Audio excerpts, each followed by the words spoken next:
Baik, penampilan selanjutnya yaitu ada Sirah Nabawiyah storytelling oleh Ananda Prakana dari kelas 4. Untuk Ananda silakan untuk menaiki panggung.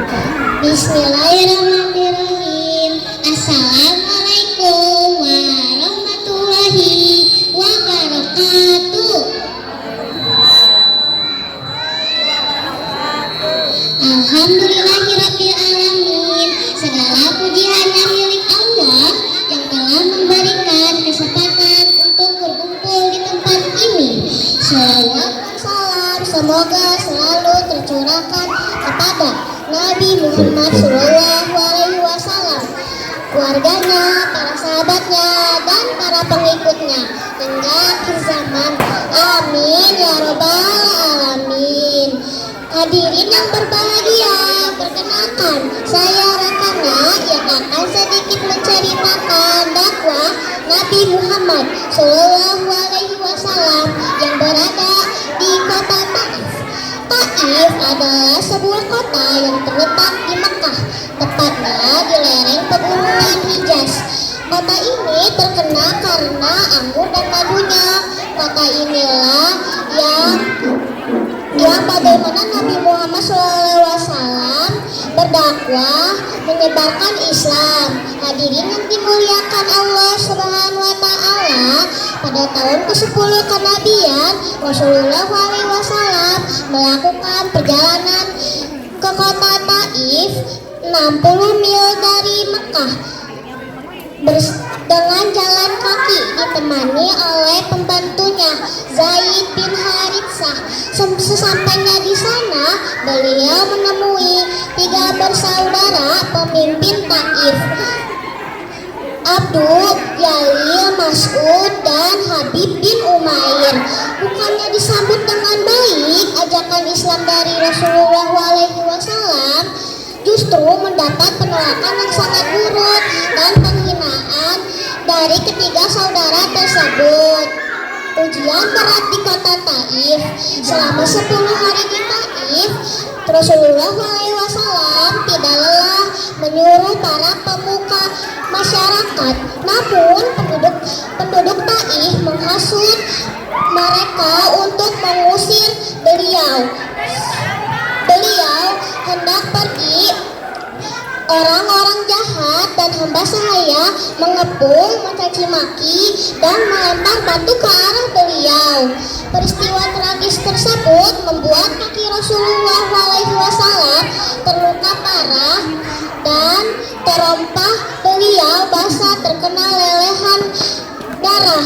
Zaid bin Haritsah terluka parah dan melindungi Rasulullah SAW. Pengejaran baru berhenti setelah beliau mengungsi ke kebun milik Utbah dan Sahibah 3 mil dari Mekah, 3 mil dari Taif.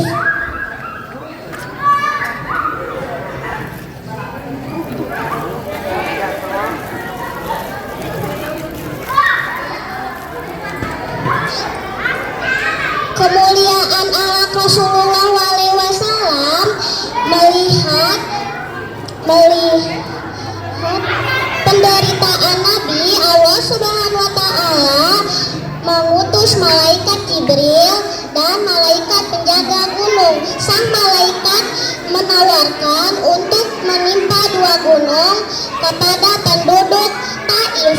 Namun Rasulullah SAW menolak, justru berdoa, "Ya Allah, tunjukkanlah kaumku ke jalan yang lurus, karena sesungguhnya mereka tidak mengerti. Bahkan aku berharap mudah-mudahan Allah itu Allah yang mengeluarkan demi keturunan mereka itu orang-orang yang menyembah Allah dan tidak menyekutukannya dengan suatu apapun."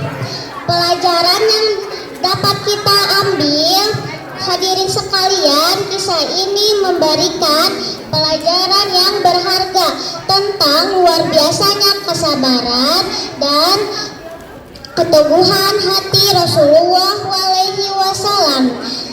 Beliau tidak menyimpan dendam, tidak menyerah, dan tetap berjuang di jalan Allah Subhanahu wa Ta'ala. Meskipun harus mengorbankan jiwa dan raga, semoga kita bisa meladani kebesaran dan keikhlasan beliau dalam menghadapi setiap ujian hidup. Itulah yang dapat saya sampaikan. Mohon maaf atas kekurangannya.